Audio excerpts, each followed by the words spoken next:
Perhatian, perhatian. Podcast selepas jam kerja segera dimulai. Bagi pendengar yang telah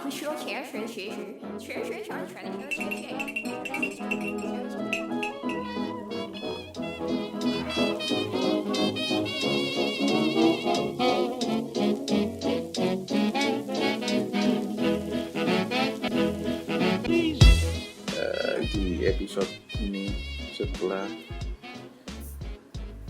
kita nge-review NKCTHI yang tayang tanggal 2.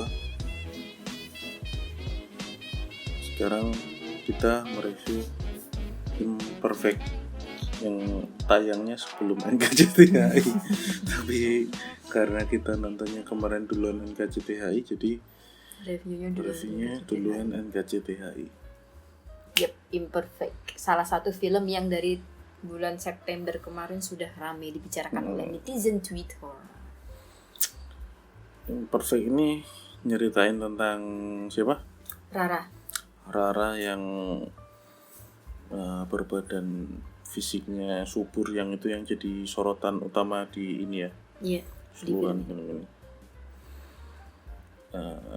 Dia kayak bermasalah di karirnya karena penampilan.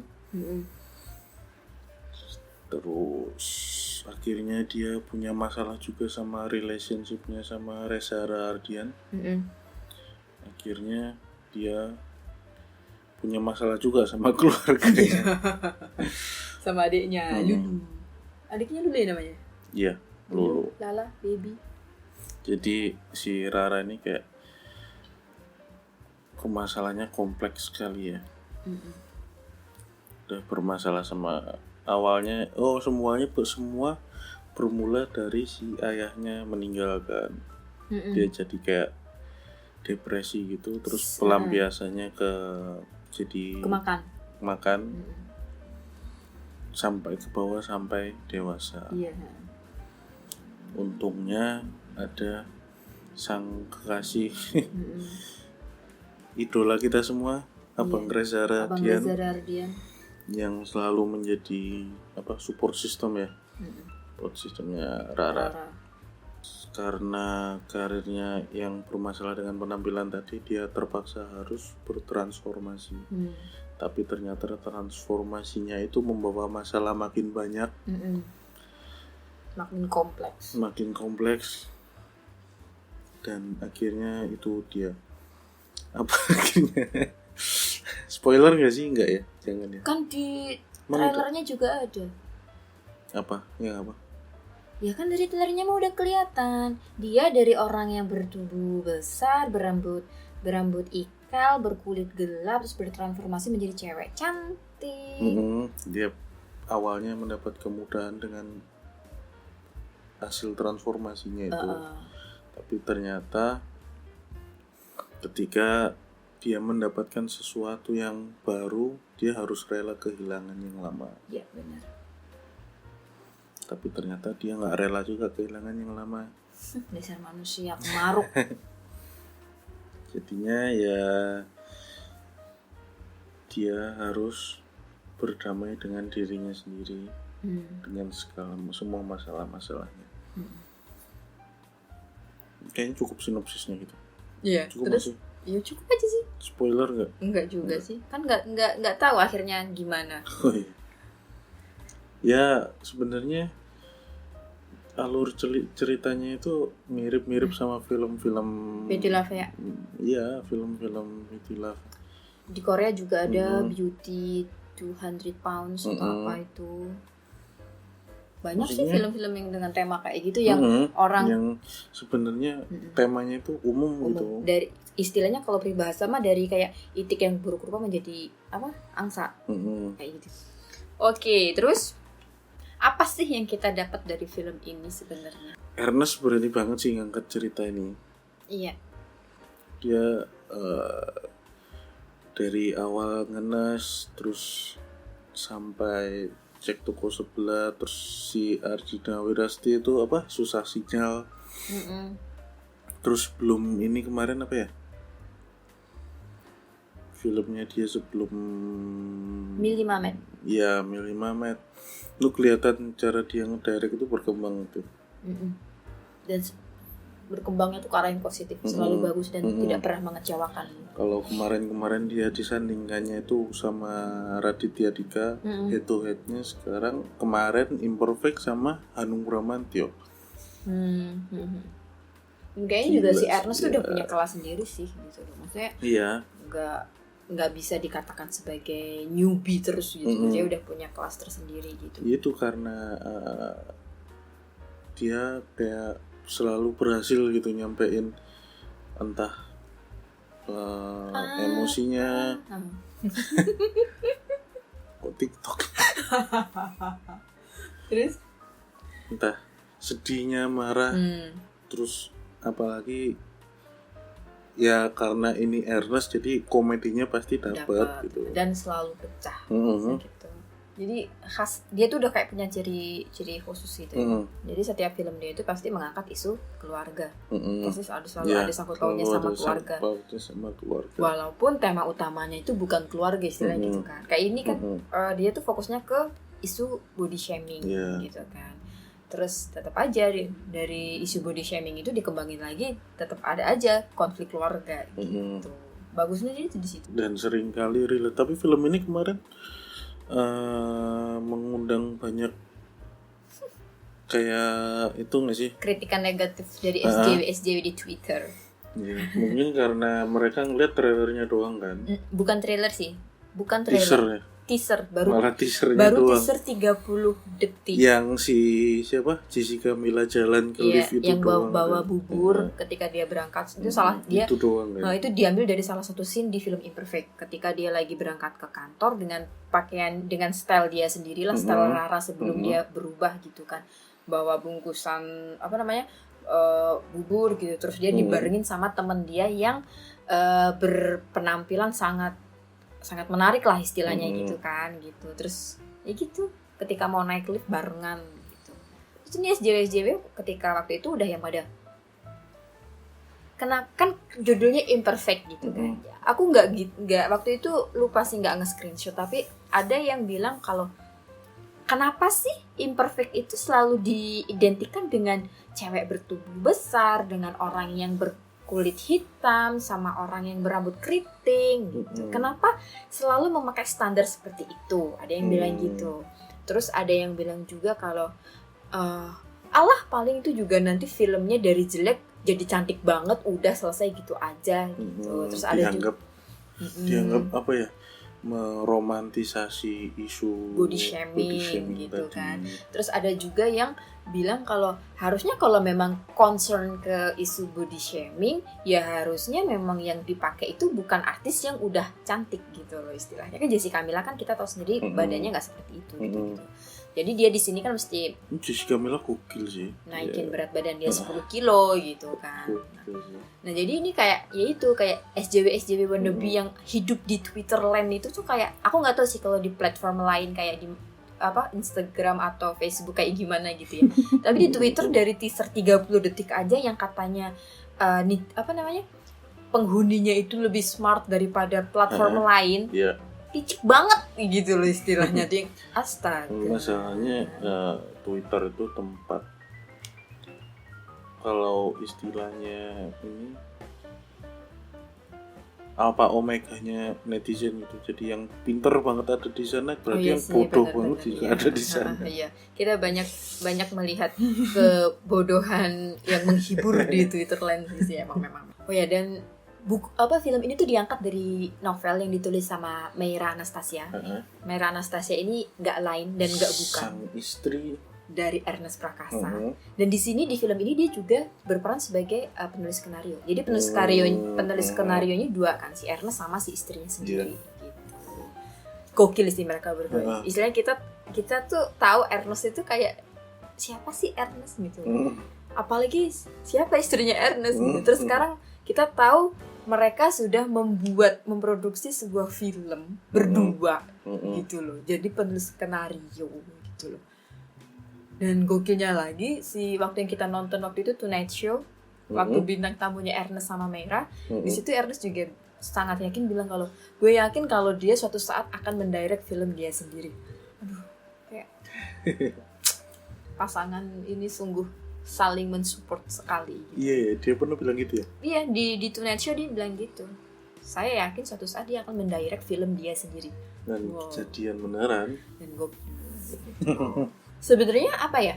Kalau dari film ini sekilas memang kita ngelihatnya orang-orang itu fokusnya ke body shaming aja gitu loh. Atau kita secara kasar bakal ngeliat kalau orang yang berpenampilan kurang menarik dalam karirnya, apalagi di bidang kecantikan seperti si Rara ini tuh akan mengalami kesulitan untuk naik jabatan gitu istilahnya kan gitu. Karena dia tuh kan ujungnya bakal jadi face dari perusahaan itu kan gitu. Ini kan kosmetik, masa iya face-nya seperti itu gitu kan. Nah,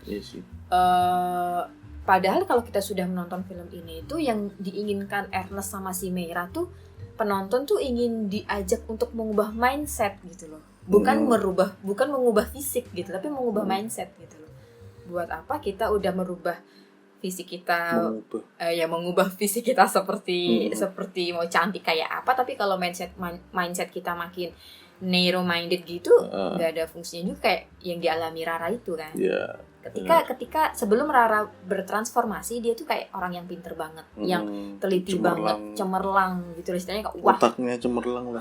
Gitu. Nah, ketika dia bertransformasi, dia cuman fokusnya malah sama ke penampilan doang, malah ke aduh panas, udah pakai sunblock belum, baju aku proper nggak, rambut aku gini nggak, lipstik aku cocok nggak buat biar berwibawa tuh pakai yang warna apa. Jadi dia tuh malah fokusnya ke tampilan fisik gitu loh. Jadi di sini tuh memang pesannya tuh jangan hanya mengubah fisik, tapi terpenting adalah mengubah mindset gitu. Karena itu tadi di bukunya Imperfect sendiri itu kayak memang pesan yang disampaikan tuh kayak musuh terbesar diri kita itu ya diri kita sendiri. Ya karena itu tadi. Gokil sih memang film ini tuh. Musuh terbesar diri sendiri tuh, musuh terbesar manusia itu diri sendiri. Itu juga yang dialamin sama si karakternya Reza Radian di sini. Ini sih, dia passionnya moto, dia pengen moto beli foto beli putu 2. Ya ada dong. Emang di Bali ada yang jualan putu? Ya ada dong. Beli putu 3. Enggak ada. Atau 7. Enggak ada kayak gitu. Oke, terus dia pengen moto sesuai passionnya, sesuai sama idealismenya, tapi tetap ujung-ujungnya mesti nurut sama permintaan klien. Iya. Karena butuh duit. Iya, karena butuh duit. Kalau bukan karena duit aja, gitu kan katanya dia. Ya rata-rata pekerja kreatif ngerasain itu kan. Kayak semua pekerja kreatif bakal seperti itu sih. Pada ujungnya bullshit lah sama passion, kita butuhnya duit gitu kan. Ya. Passion itu mungkin menyumbang karir kita.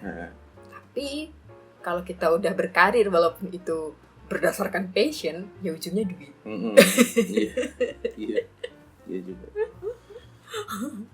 Oke, balik lagi ke filmnya. Terus tapi gini, sebenarnya aku pernah kerja bareng sama Jessica Mila. Dia anaknya emang nice, tapi terlebih dari itu semua dia mau film apa aja, mau acting apa aja, ya kayak gitu aja. Gitu gak sih kalau kamu? Maksudnya, aku belum pernah nonton. Ini di luar perubahan fisik yang dia lakuin ya. Tapi nggak kemarin nonton Imperfect aja. Acting dia gimana? Maksudnya ketika dia sedih, ketika dia senang. Iya biasa aja sih. Mukanya lempeng aja. Kurang. Nggak dapet. Kurang dapet sedihnya. Kayak ya mukanya emang. Gimana sih?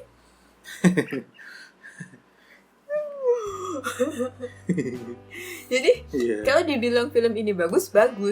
Tapi ketika aku ditanya yang bagus apa, yang bikin film ini bagus itu pemeran pendukungnya. Ernest kali ini memilih peran pendukung itu gokil. Gokil banget. Contohnya? Dari orang-orang yang tidak kita sangka sebelumnya. Kuartet anak kos yang ngekos di rumahnya Reza Rahardian. Itu kayak jadi nyawa sendiri di film itu gitu loh. terus sama siapa temennya si Rara itu yang desainer grafis. Coba siapa namanya di situ? Lupa. Bapak lagi ngeliat. Syarifah Danis. Temennya si Syarifah Danis, terus ada Dion Wiyoko. Aku kaget loh di situ ada Dion Wiyoko. Bener. Dan jadi karakter bos yang nyebelin gitu. Enggak sih, Dion Wiyoko di situ nggak nyebelin emaknya lah. Iya, dia kayak jadi nyebelin karena tuntutan emaknya. Iya. Ya karena emaknya udah nyekolahin dia tinggi-tinggi di luar negeri. Ya tipikal emak-emak Indonesia itulah, nggak mau rugi. Iya bener, nggak mau gue udah nyekolahin lu pintar-pintar terus cuma kayak gini doang. Bukan nyekolahin pintar-pintar, nyekolahin mahal-mahal. Oh iya. Masa nggak balik modal? Output lo gini doang. Iya. Iya di situ jadi kayak Ernest di sini tepat banget buat pilih pemeran-pemeran pendukungnya gitu.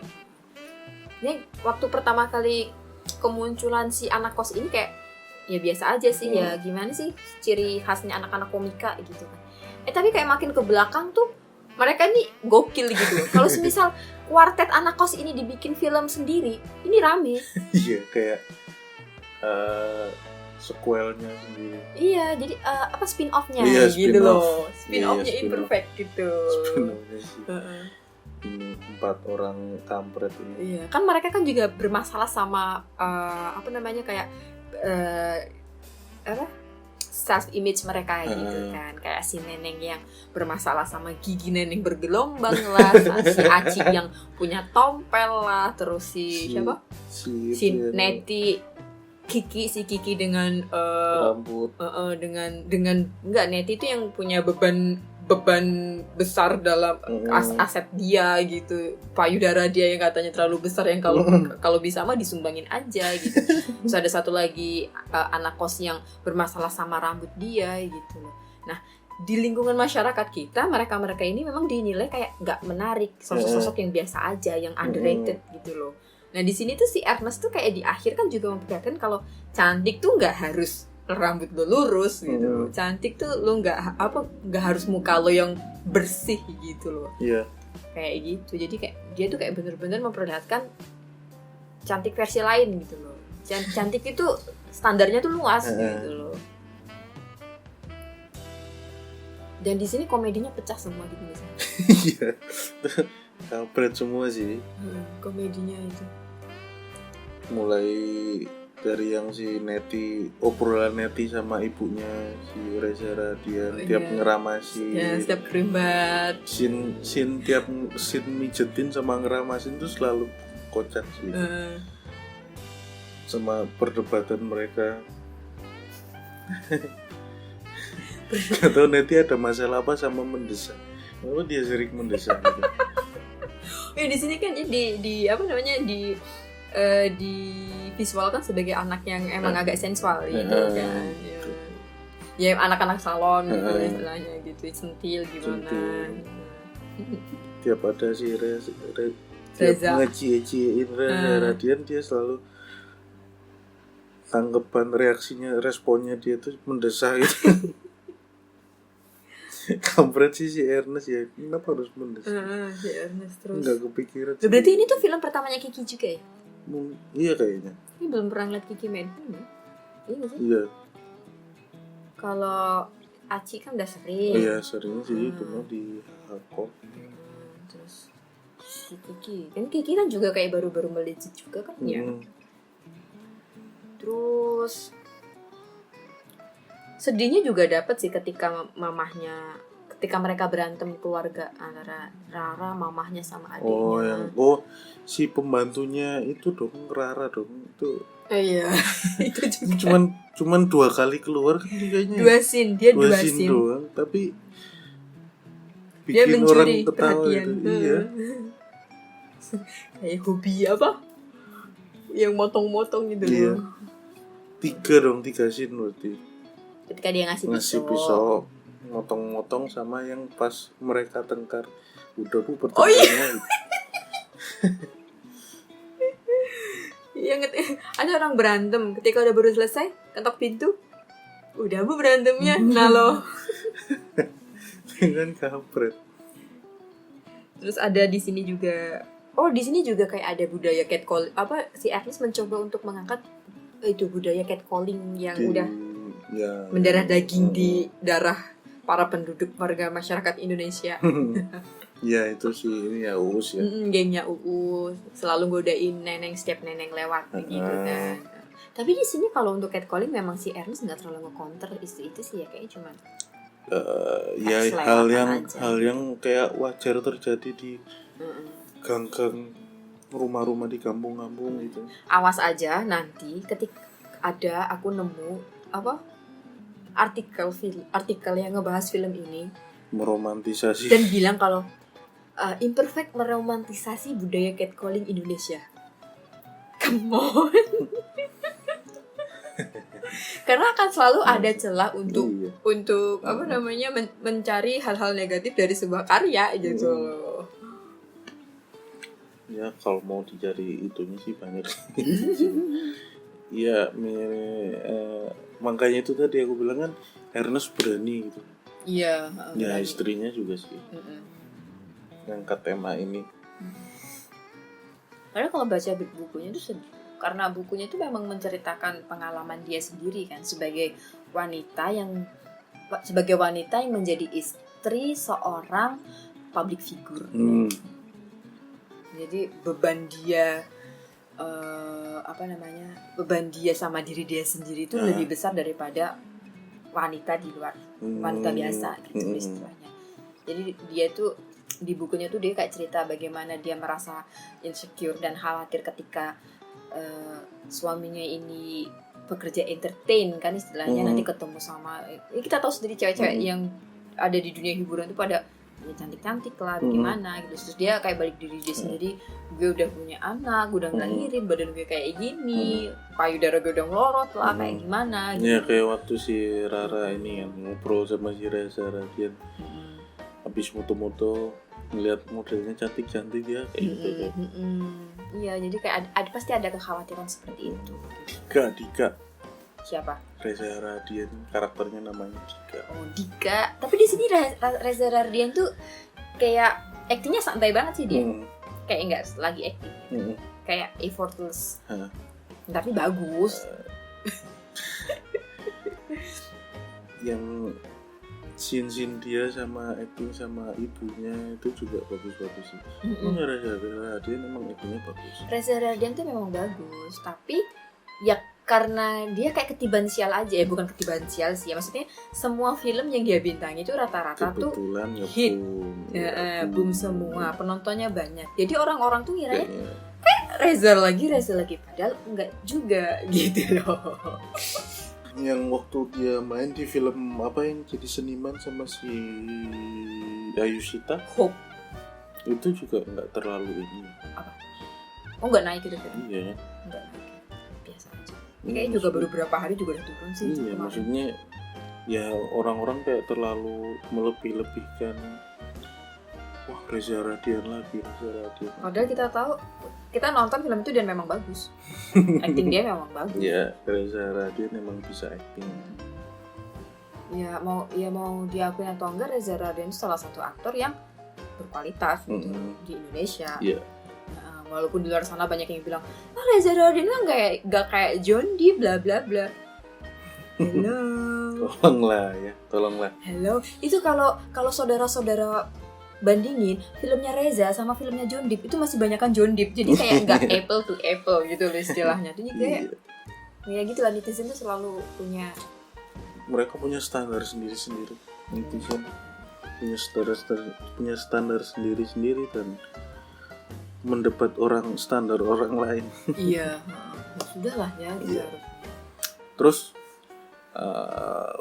rating berapa? 4 sih, karena aku suka komedinya. 4/5 atau? 4 dari 5. 8 dari 10 berarti ya. 8/10 ya. Karena suka sama tema yang diangkat, suka dengan komedinya juga. Komedinya gitu. Dapat. Aku 8/10 juga. Ngikut mulu. Oke, 7/10. Mana ada kayak gitu. 8,1 lah kalau gitu. Oke. Pokoknya sekitar itulah. Iya, ya karena memang filmnya cukup recommended. Dan Masih tayangnya? Masih tayang. Sekarang udah di atas 1 juta. Bersaing ketat sama Habibie dan Ainun. Sama satu lagi Si Manis di Batan. Oh enggak sih ya, Si Manis di Batan aja. Iya. Si Manis mah baru tayang. Iya, tapi dia udah mau 1 juta. Wow, bagus marketingnya. Mungkin kayak pesan aja sih ya dari kok sok-sokan pesen buat anak-anak SJW nanti gitu aja. Ya intinya gini, kalau kita ngeliat sesuatu gitu, apalagi itu baru dari teaser atau trailer atau poster, jangan merasa kita itu udah nonton film itu. Gitu loh. Jadi nonton dulu baru komentar. Jangan baru nonton teaser 30 detik udah komentar banyak gitu loh. Emang situ penulis skenarionya kan kagak gitu loh. Kru film aja kagak gitu loh istilahnya. Jadi kayak ya udahlah gitu. Tunggu dulu filmnya rilis, tonton dulu baru komentar. Jangan yang istilahnya kayak sok-sokan bla bla bla bla ini itu kayak itu mengganggu banget sih. Kayak nggak objektif aja gitu. Ya emang nggak objektif gitu loh. Ya gimana? Ya nggak relevan jadinya kritiknya. Nggak melihat keseluruhan. Memperjuangkan keadilan tapi cuma melihat dari satu sisi, ya itu bukan seorang pejuang harusnya. Kayak Bu lagi kenapa sih Bu? Ya enggak. Sensi banget sama SJW kenapa sih? Bukan sensi, gemes aja gitu loh. Terus sekarang tuh kayak makin banyak banget yang istilahnya kayak paling ngerti gitu loh. Ya udahlah gitu, kayak mereka tuh nggak take easy gitu loh buat semuanya gitu. Ya, namanya nggak bisa slow dikit gitu. Namanya woke up society ya. Kayak baru kenal sama hal baru terus merasa paling tahu sendiri. Ya. Perasaan kemarin kita wake up culture itu mau kita omongin belum jadi. Iya. Nanti lah. Next episode kita bakal ngomongin woke up culture. Woke up culture. Woke up society. Iya benar. Oke. Cukup sekian review imperfect maupun agak melebar kemana-mana. Review sekaligus curcol keresahan kita di Twitter land. Oke, bye. Bye.